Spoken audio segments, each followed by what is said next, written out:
하나님 말씀 출애굽기 5장 22절에서 23절 말씀 함께 읽도록 하겠습니다. 모세가 여호와께 돌아와서 고하되 주여 어찌하여 이 백성으로 학대를 당케 하셨나이까? 어찌하여 나를 보내셨나이까? 내가 바로에게 와서 주의 이름으로 말함으로부터 그가 이 백성을 더 학대하며 주께서도 주의 백성을 구원치 아니하시나이다. 아멘. 모세가 떨기나무 불꽃 속에서 나타나신 여호와 하나님을 만났었죠. 모세는 그냥 미디안에서 장인들은 이드로에 양을 치면서 자신의 삶을 살 뿐이었는데 여호와 하나님께서 나타나셔서 모세에게 사명을 주셨습니다. 물론 모세는 여호와 하나님의 말씀을 들으려고 하지 않았습니다. 그래서 여러 가지 핑계거리를 대었지만 여호와 하나님께서 그 핑계거리 하나하나를 다 제거해 주셨죠.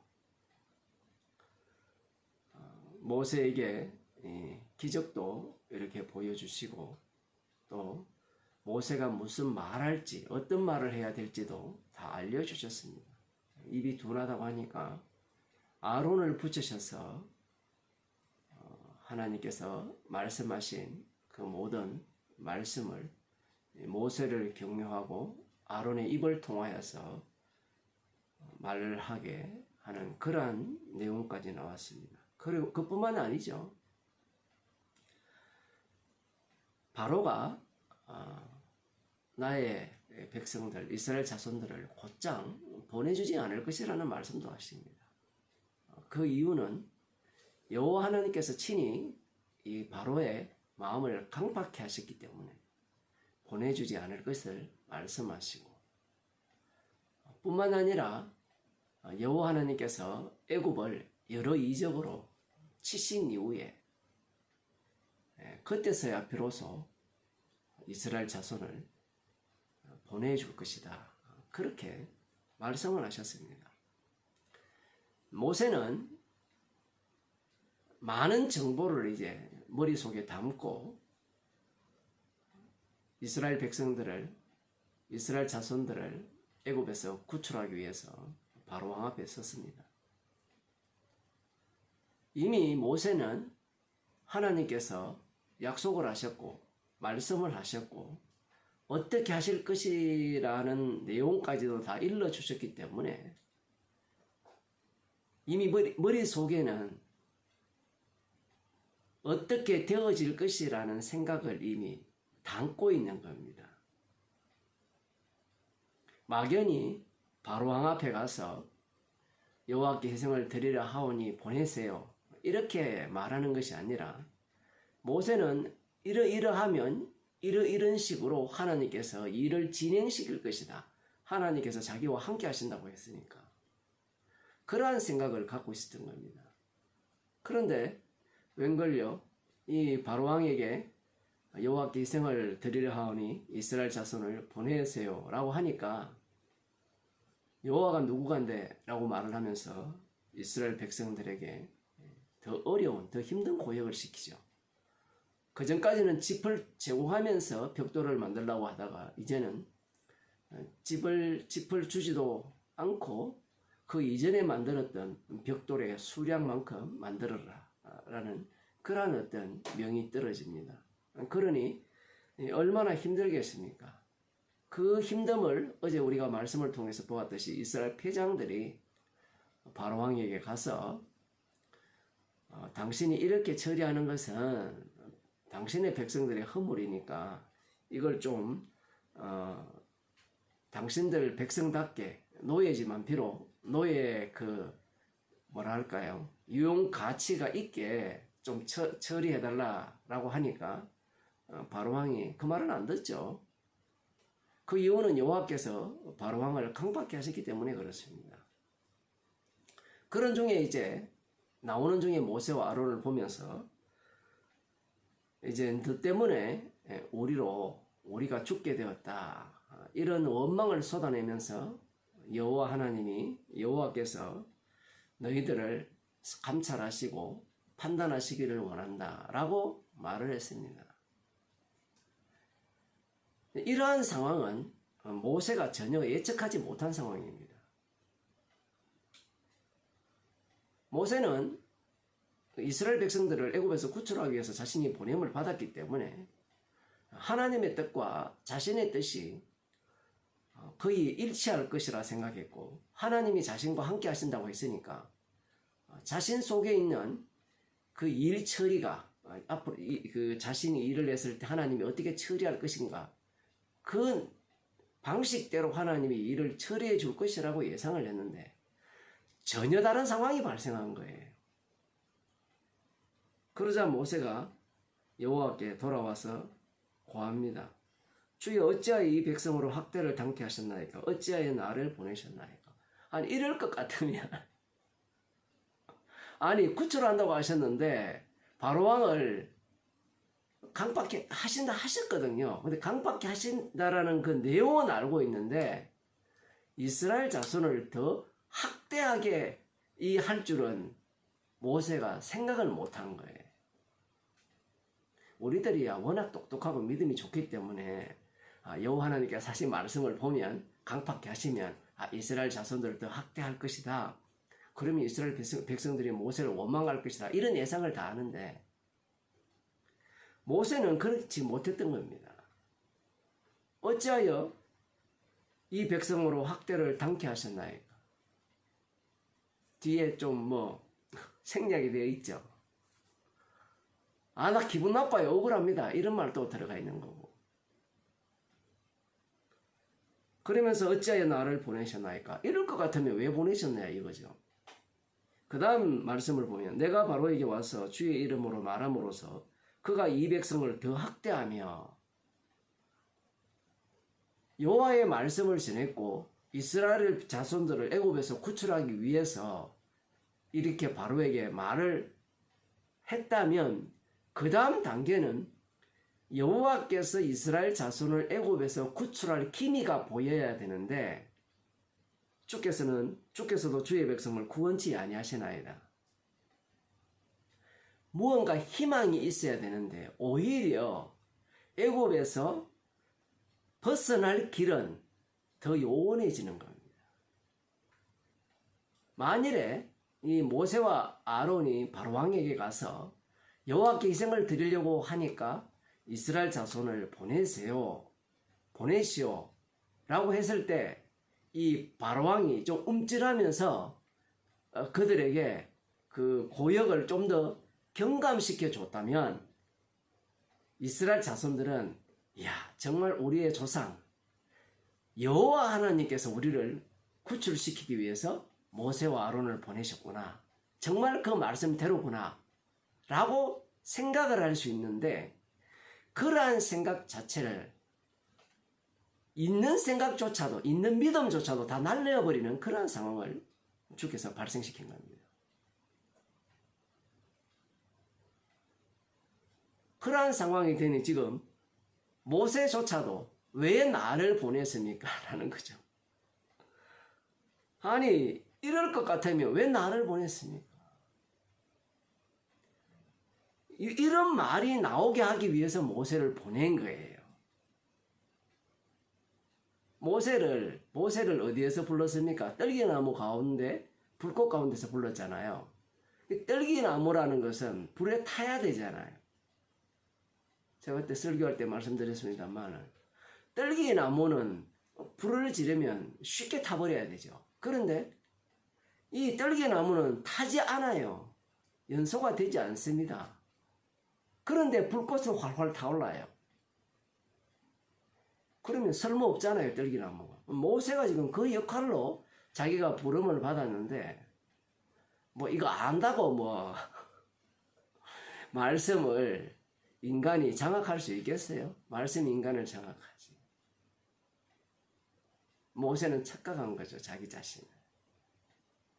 자신은 지금 하나님 편이 되어서, 하나님의 앞잡이가 되어서 이스라엘 자손을 애굽에서 구출할 수 있는 그러한 지도자급이라고 생각한 거예요. 요나서를 보면 요나가 재밌는 그 선지자잖아요.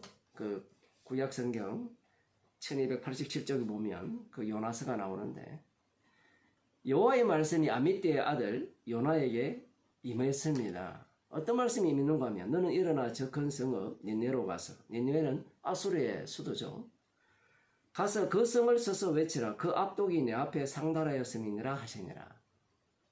자, 우리들이 만일에 요나라면 여호와 하나님의 말씀이 우리에게 임했다 치면 어떤 생각을 하겠습니까? 모세와 조금 다르거든요. 지금 보게 되면 모세는 뭐 안 가겠다라고 하는 그런 상황이고, 요나 같은 경우에는 선지자잖아요. 북이스라엘의 선지자인데 여로보암 2세 때 아주 잘 사는 그 시대였는데 영토도 가장 확대해야 되고, 자, 이 아미떼의 아들 요나에게 여호와의 말씀이 임했는데 니느웨로 가서 그들을 쳐서 외쳐라. 그 악독이 내 앞에 상달하였다. 악독이 상달했으니까 여호와 하나님께서 심판하시겠다는 거예요. 그러니 너는 가서 그들을 쳐서 외치라고 하는 거예요. 그 요나 선지자가 선지자잖아요. 선지자라면 하나님의 말씀을 잘 알까요? 모를까요? 잘 알죠. 하나님 편이라는 겁니다. 쉽게 말하면. 그러면 요나 머리가 팽팽 돌아가거든요. 선지자 머리가. 어떻게 돌아가는가 하면 우리들만큼 잘 돌아가요. 자, 요 아수르의 수도 니느웨에서 요 니느웨는 요 이스라엘과 그 좋은 관계가 아니에요. 늘 괴롭히던 그러한 어떤 나라였는데 그들은 이방 나라잖아요. 그러면 여호와의 말씀을 들었을 때 요나는 속으로 박수를 쳤을 겁니다. 아, 그렇지. 저놈들은 멸망당해야지. 아니, 멸망당해야 되는데 내가 가서 왜 외칩니까? 이 얘기예요. 이게 첫 번째 요나의 생각이고, 두 번째 생각은 뭔가 하면 하나님께서 나를 저 이방 땅 니느웨 성에 가서 외치라고 한 이유가 혹시 저들이 회개하면 하나님께서 멸망시키지 않을 것이라. 하나님은 자비롭고 노하기를 더디하시는 분이니까. 그럴 수 있지 않느냐. 이 두 가지 생각이 동시에 드는 겁니다. 그러면 이 두 가지 생각을 동시에 들었을 때 요나의 마음은 어떤 마음이냐 할 때는 니느웨 성이 멸망당하기를 바라는 마음이잖아요. 그러니 당연히 여호와 하나님의 말씀을 들을까요? 안 들을까요? 안 듣습니다. 그러니 다시스로 도망가죠. 이걸 여호와 하나님께서 다 알고 계세요. 그래서 말씀을 주신 거예요. 선지자라는 이 요나 선지자가 착각하고 있는 게 그거예요. 하나님의 뜻을 안다라고 생각하는 겁니다. 놀라운 사실은 이 니느웨 성을 어떻게 구원하느냐라고 할 때는 니느웨 성을 그렇게 싫어하는 그 대먹지 않는 요나의 희생을 통해서 니느웨 성을 구원한다는 사실이에요. 요나는 하나님께서 희생 제물을 만들어서 그 희생 제물 그 북이스라엘 개편이었잖아요. 희생 제물 같지 않은 희생 제물을 통해서도 하나님께서는 이 긍휼을 베푸셔서 구원하신다는 걸 보여주는 겁니다. 이 요나가 재밌는 게 결론이 나와 있지 않아요. 요나가 그 박넝쿨 때문에 화가 났잖아요. 화가 났을 때 여호와 하나님께서 이렇게 말씀합니다. 하물며 이 큰 성읍 니느웨에는 좌우를 분별치 못하는 자가 12만여 명이요 육축도 많이 있나니 내가 아끼는 것이 어찌 합당치 아니하냐. 하나님께서 아끼는 것에 대해서는 말씀을 하셨는데 그 다음 요나가 어떻게 되었다라는 내용이 없죠. 우리는 이 요나가 처음에 말씀을 듣고 도망쳤다가 강제로 끌려갔다가 어쨌든 그 니느웨 성이 멸망하는 꼴을 보겠다고 초막을 짓고 이렇게 버티다가 어쨌든 박넝쿨을 하나님이 주셔가지고 그걸 말리니까 짜증을 냈는데 하나님께서 이 12만 여명을 불쌍히 여기는 것이 마땅하지 않느냐 이렇게 말씀을 끝나버렸어요. 그럼 요나가 이 하나님의 말씀을 듣고 이 상황을 보고 뭔가 깨달았다 이런 게 나와야 되는데 안 나오거든요.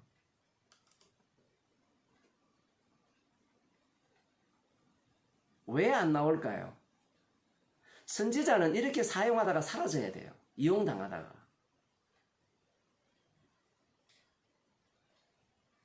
언약대로 지금 여호와 하나님께서 일을 진행시키거든요. 그러면 선지자는 그 언약 속에 끌려 당겨와서 언약에서 사용되어지는 부품으로, 부품 재료로 사용당하다가 그냥 사라져야 돼요. 모세도 마찬가지죠.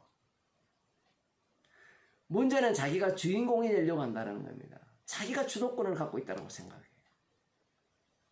시키면 시키는 대로 해야 되는데 자기가 마치 그 하나님의 뜻을 안다는 모양으로 마치 자기가 하나님처럼 된 어떤 행세를 요나가 보이고 있다는 사실입니다.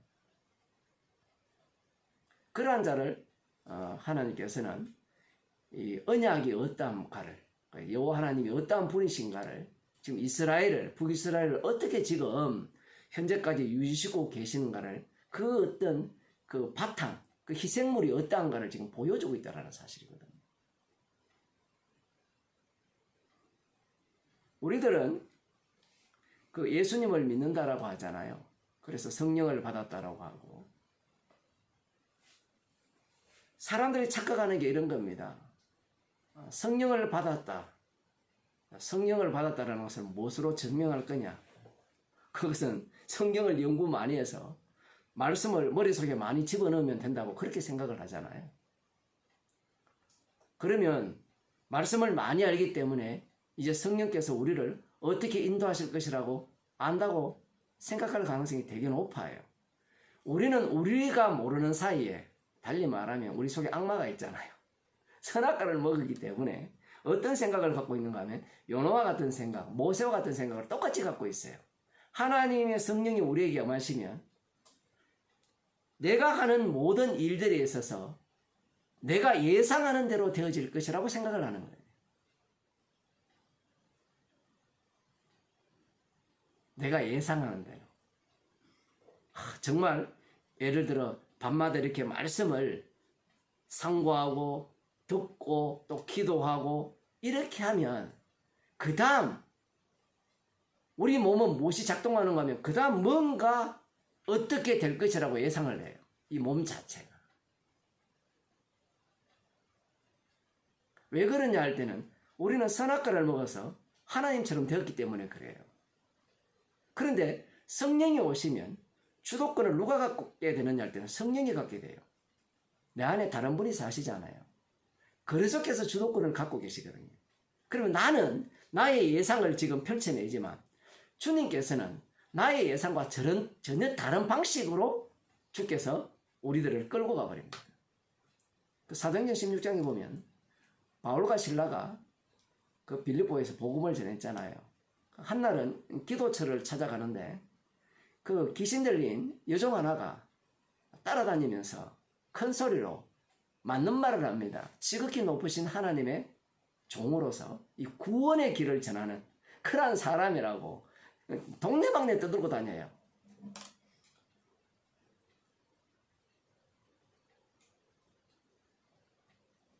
바울이 몇 날 며칠을 그렇게 하니까 귀신을 쫓아내버렸어요. 그런데 이 여종이 어떤 사람이었는가 하면 주인들이 여러 명이 있는데 이 여종을 통해서 돈벌이를 꽤 할 수 있었습니다. 그런데 귀신이 쫓겨나니까 돈벌이를 못해요. 용한 무당인 것 같죠. 그러니까 어떤 일이 발생했느냐. 이들을 잡아가지고 간원에게 넘기고 매로 때립니다. 그리고 옥에 가둬버리죠. 이런 일을 예상했겠어요? 아니 빌립보에 갈 때 그곳에는 귀신 들린 한 여종이 있을 것인데 내가 그 여종이 3일 며칠 내내 따라다니면서 귀찮게 하니까 내가 화가 나가지고 바울이 화가 나가지고 귀신을 쫓아내버리면 내가 그 다음 관원에 잡혀가지고 옥에 갇힐 것인데 뭐 이런 예상을 했겠어요? 성도의 삶은 예상 자체가 안 돼요. 인간들은 예상을 하려고 하죠. 성도는 예상이 안 돼요. 왜? 주께서 인도하시기 때문에 그래요.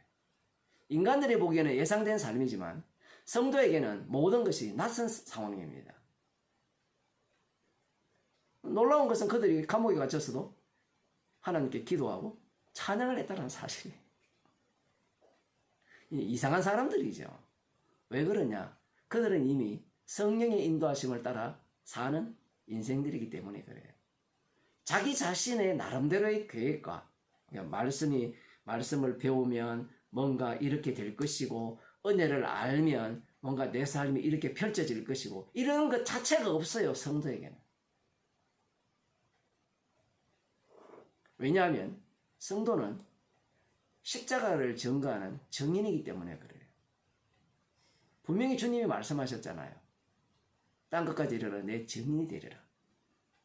성령이 임하면 증인이 되리라 하셨으니까 그 말씀하신 분이 우리를 날마다 증인 만들어 가십니다. 어떤 증인? 요나처럼 모세처럼 왕창 자신이 무너지는 증인이죠. 아무것도 몰랐고 아무것도 알지 못했고 오로지 십자가에 계신 주님만이 친히 자기 이름을 증거하시는 그러한 사실을 자기 스스로 이 성도가 목격하는 자로 살아가는 겁니다. 기도하겠습니다.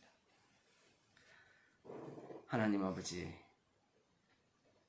말씀을 받았지만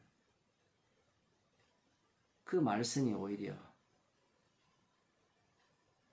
나를 더욱더 무익한 종으로 만들어내시고 언약하신 분이 친히 말씀을 이루어내심을 우리들에게 알려주심을 감사드립니다. 저희들에게 생명의 말씀을 주셨기에 우리의 인생이 날마다 깨어지고 아무것도 아닌 인생으로 오직 십자가 피만 남는 그러한 인생으로 우리들을 이끌어 주심을 감사하는 주의 백성이 되게 하여 주옵소서. 예수님 이름으로 기도드리옵나이다.